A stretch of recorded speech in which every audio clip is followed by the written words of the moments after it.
7 मई 2008 को मुंबई में हुए नीरज ग्रोवर हत्याकांड से मुंबई ही नहीं पूरे भारत में सनसनी फैल गई थी। एक प्रोडक्शन हाउस में काम करने वाले नीरज ग्रोवर की हत्या करके उसके शव को बड़ी ही बेदर्दी से 300 टुकड़ों में काट दिया गया। नीरज मर्डर केस के बारे में कहा जाता है कि यह मर्डर लव ट्रायंगल की वजह से हुआ था और यह लव ट्रायंगल नीरज ग्रोवर, कन्नड़ अभिनेत्री मारिया सुसरा और उसके boyfriend navy officer lieutenant Jerome Matthew के बीच था। लेकिन अब सवाल यह उठता है कि आखिर नीरज की हत्या किसने की थी और फिर उसकी लाश को 300 टुकड़ों में क्यों काट दिया गया था। इस पूरी घटना की सच्चाई को जानने के लिए हमारे साथ आखिर तक बने रहें। नमस्कार दोस्तों, आप देख रहे हैं स्टोरी ब्लास्टर। स्टोरी ब्लास्टर में आज की कहानी मुंबई से है। तो इस दिल दहला देने वाली कहानी से रूबरू होने से पहले मेरी आप सभी दोस्तों से एक रिक्वेस्ट है कि मेरे चैनल को सब्सक्राइब करें, नोटिफिकेशन बेल दबाकर नोटिफिकेशन ऑन करें, जिससे कि आने वाली कहानियां शीघ्र से शीघ्र आपको मिल सकें। आइए दोस्तों, बताते हैं आपको इस घटना के बारे में। दरअसल मारिया केरल के कोच्चि की रहने वाली थी। बचपन से ही उसे सिंगिंग और डांसिंग का शौक था। मारिया ने कुछ छोटी मोटी साउथ इंडियन फिल्मों में अभिनय भी किया और फिर कोच्चि से मारिया को एक नेवी ऑफिसर जेरोम मैथ्यू से प्यार हो गया था। जेरोम मैथ्यू और मारिया बचपन के दोस्त थे। उन दोनों के स्कूल और कॉलेज की पढ़ाई एक साथ ही हुई थी। जेरोम और मारिया ने यह भी तय कर लिया था कि वे जल्द ही शादी भी कर लेंगे। मारिया अभिनय के क्षेत्र में कुछ बड़ा करना चाहती थी और नाम कमाना चाहती थी, इसलिए उसने सोचा कि उसे हिंदी टीवी सीरियल और बॉलीवुड फिल्मों में अपनी किस्मत आजमाना चाहिए, जहां वह ज्यादा नाम, शोहरत और पैसा भी कमा सकती है। इसलिए वह कोच्चि को छोड़कर सन 2007 में मुंबई चली गई।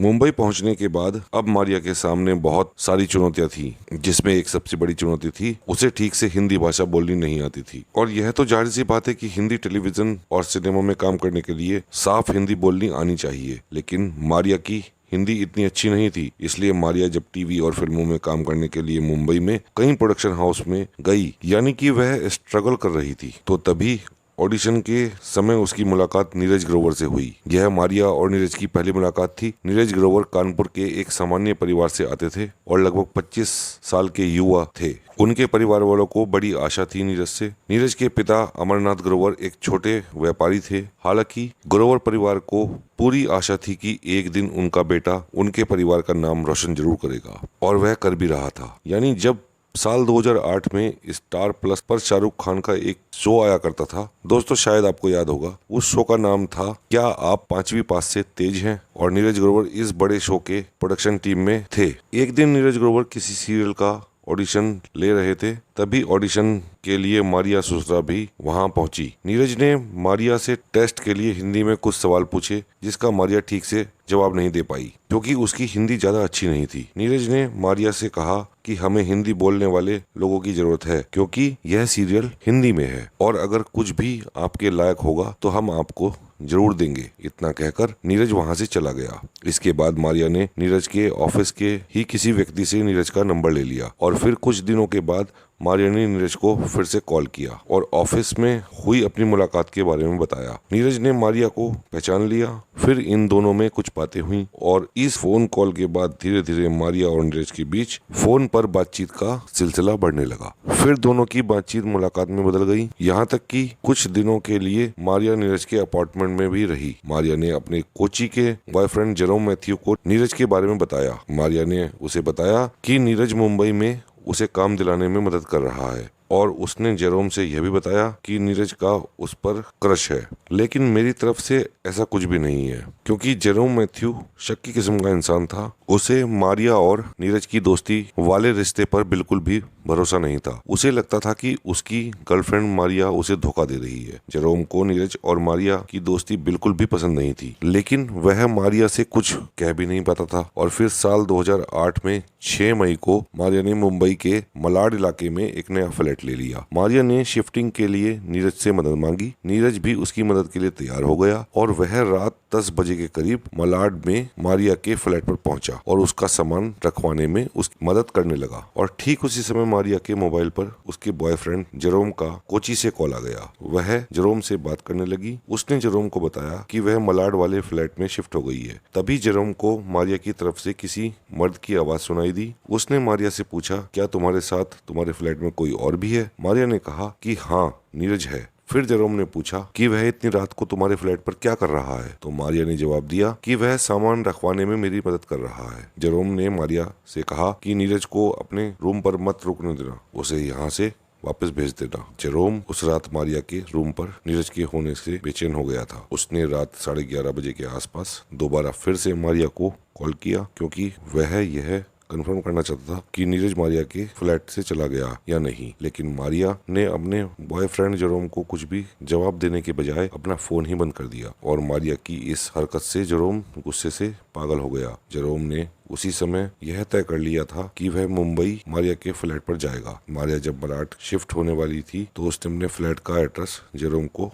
बता दिया। जेरोम ने सोचा कि वह मारिया को बिना बताए ही उसके फ्लैट पर पहुंचेगा और वह यह देखेगा कि मारिया उससे झूठ बोल रही है या सच बोल रही है। फिर उसने कोची से मुंबई जाने वाली फ्लाइट के बारे में पता किया तो उसे पता चला कि 7 मई की सुबह 3 बजे मुंबई के लिए एक फ्लाइट है। जेरोम ने वही फ्लाइट पकड़ी और सुबह 7:30 बजे मुंबई पहुंच गया। फिर वहां से सीधे मारिया के फ्लैट पर पहुंचा और उसने दरवाजे की बेल बजाई, लेकिन दरवाजा खोलने कोई नहीं आया। उसने दोबारा बेल बजाई और इस बार मारिया उठी। फिर उसने दरवाजा खोला। दरवाजा खोलते ही उसने सामने देखा, जो कि उसे देखकर उसका दिल धड़कना भूल गया, क्योंकि दरवाजे पर उसका बॉयफ्रेंड जेरोम मैथ्यू खड़ा था। जेरोम बिना कुछ बोले सीधे मारिया के बेडरूम में घुस गया। वह जो देखना चाहता था उसे वही दिखाई दिया, यानी नीरज ग्रोवर मारिया के बेडरूम में ही था। अपनी गर्लफ्रेंड के बेडरूम में नीरज को देखकर उसका खून खौल उठा। इसके बाद जेरोम और नीरज के बीच बहस शुरू हो गई और यह बहस हाथापाई तक पहुंच गई, मारपीट तक पहुंच गई। जेरोम गुस्से में मारिया के किचन में से एक चाकू उठा लाया और उस चाकू से नीरज ग्रोवर के ऊपर ताबड़तोड़ वार करना शुरू कर दिया। और जब मारिया ने उसे रोकने की कोशिश की तो जेरोम ने उसे ऐसा करने से मना कर दिया। उसने धमकी देते हुए मारिया को कहा कि अगर वह उसे रोकने की कोशिश करेगी तो वह उसे भी जान से मार देगा। चाकू के ताबड़तोड़ वार से नीरज की मौके पर ही मौत हो गई। नीरज की हत्या करने के बाद मारिया और जेरोम ने उसी फ्लैट में शारीरिक संबंध भी बनाए और अब कत्ल तो हो चुका था, लेकिन अब इन दोनों के सामने प्रॉब्लम यह थी कि लाश को ठिकाने कैसे लगाया जाए। और फिर उन्होंने सोचा कि अगर लाश को फ्लैट के बाहर ठिकाने लगाने के लिए कहीं ले जाएंगे तो वह तुरंत पकड़े जाएंगे। इसलिए इन दोनों ने सोचा कि क्यों न कुछ ऐसा किया जाए कि अगर हम लाश को बाहर भी ले जाएं तो कोई यह न जान पाए कि वह किसी लाश को ले जा रहे हैं। इसके बाद मारिया ने अपने एक दोस्त को कॉल किया और उसे झूठ बोलकर उसकी कार मंगा ली और करीब 11 बजे के आसपास जेरोम और मारिया उस कार से मलाड के एक मॉल में गए और वहां से उन दोनों ने 3 बड़े बैग, चाकू, एयर फ्रेशनर, पर्दे, चादर खरीदे और बाहर ही एक रेस्टोरेंट में उन्होंने खाना भी खा लिया। फिर दोपहर 3 बजे वो दोनों फ्लैट पर पहुंचे और नीरज की लाश को रसोई में ले गए। रसोई में ले जाने के बाद उसके छोटे छोटे टुकड़े काटने लगे और फिर दोनों ने नीरज की लाश को करीब 100 से भी ज्यादा टुकड़े कर दिए। लाश के टुकड़ों को बैग में भर दिया। इसके बाद इन बैग्स को दोस्त की कार में लोड करने लगे, लेकिन मारिया की बिल्डिंग के सिक्योरिटी गार्ड ने देख लिया था। फिर मारिया जेरोम के साथ कार में बैग रख रही थी। उसके बाद उसने दोनों को बिल्डिंग से बाहर जाते हुए भी देखा। रास्ते में मारिया और जेरोम ने बोतल में पेट्रोल खरीदा और करीब 7 बजे वो दोनों पालघर जिले के मनोहर की तरफ निकल गए। मारिया और जेरोम ने मनोहर के जंगल के पास जाकर कार को रोक लिया। फिर इन दोनों ने लाश के टुकड़ों से भरे बैग को कार से निकालकर और उन पर पेट्रोल छिड़ककर आग लगा दी। और जब उन्होंने देखा कि नीरज की लाश पूरी तरह जल चुकी है तो वह दोनों वहां से वापस मुंबई आ गए और वह रात के करीब 10:30 बजे के आसपास मलाड वाले फ्लैट पर पहुंच गए। इसके बाद उनमें से अधिकतर सबूत मिटा दिए, यानी दीवार, फर्नीचर और खिड़कियों के पर्दे भी नीरज के खून से सने हुए थे। उन्होंने दीवार से भी खून के छींटे को मिटाने के लिए उस पर पेंट कर दिया। फर्नीचर और पर्दे भी बदल दिए। जेरोम उस रात मारिया के फ्लैट पर ही रहा और अगले दिन सुबह 8 मई को 12:30 पर उसने मुंबई से कोची की फ्लाइट पकड़ी और वापस कोची पहुंच गया। और इधर नीरज ग्रोवर 7, 8, 9 को भी जब अपने ऑफिस नहीं पहुंचा तो उसके ऑफिस के दोस्तों ने उसकी खैर खबर लेने के लिए उसे फोन किया, लेकिन उसका फोन स्विच ऑफ आया। दोस्तों ने फिर मारिया को फोन किया तो मारिया ने फोन उठाया और नीरज के दोस्तों को बताया कि नीरज तो रूम शिफ्ट कराने के बाद वापस अपने फ्लैट पर चला गया था। उसने बताया उस दिन के बाद से नीरज से उसकी कोई बात नहीं हुई है। नीरज के दोस्तों ने नीरज को हर जगह ढूंढा, लेकिन उन्हें नीरज का कहीं कुछ भी पता नहीं चला। इसके बाद नीरज के लापता होने की बात नीरज के माता पिता को बताई गई। नीरज के पिता अमरनाथ ग्रोवर ने मुंबई के पुलिस थाने में बेटे के लापता होने की रिपोर्ट दर्ज कराई। इसके बाद पुलिस नीरज ग्रोवर का पता लगाने में जुट गई। पुलिस सबसे पहले पूछताछ के लिए मारिया के फ्लैट पर पहुंची, क्योंकि लापता होने से पहले नीरज ग्रोवर मारिया के फ्लैट पर ही था। मारिया ने पुलिस को बताया कि नीरज तो 6 मई की रात को ही उसका रूम शिफ्ट कराकर अपने फ्लैट पर चला गया था। पुलिस उस दिन तो मारिया से थोड़ी पूछताछ करके वापस लौट आई, लेकिन कहीं ना कहीं पुलिस को यह शक था कि मारिया उनसे कुछ छुपा रही है। इसके बाद पुलिस ने मारिया और नीरज के मोबाइल फोन की लोकेशन, कॉल डिटेल निकलवाई तो कॉल डिटेल से पता चला कि मारिया झूठ बोल रही है। पुलिस को नीरज की कॉल डिटेल से यह भी पता चला कि नीरज ने देर रात यानी कि 1:20 पर अपने मोबाइल फोन से किसी से बात की थी और उस समय नीरज के फोन की लोकेशन मारिया के फ्लैट पर ही थी। इसके बाद पुलिस